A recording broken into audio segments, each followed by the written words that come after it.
நம்முடைய பிறவி போகணும்னா அவனை வழிபடணும்.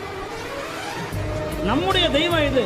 இப்போ நம்ம அமெரிக்காவில் பிறந்தா கதை வேற, ஆனால் இந்தியாவில் பிறந்தாச்சே.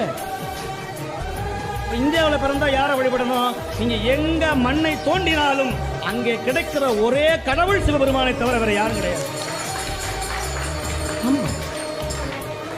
ஆமா, எப்ப வந்தான்னு நமக்கும் தெரியாது, அவனுக்கும் தெரியாது. அவன் எப்ப வந்தான்?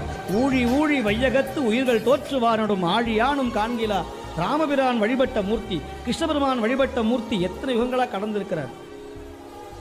தெய்வத்தை இகழவே கூடாது. இன்னைக்கு பெரிய கேடு நம்முடைய சமயத்தை நம்மளே இழிவுபடுத்துறோம். அது காரணம் என்னன்னா ஆசை அதிகமாக.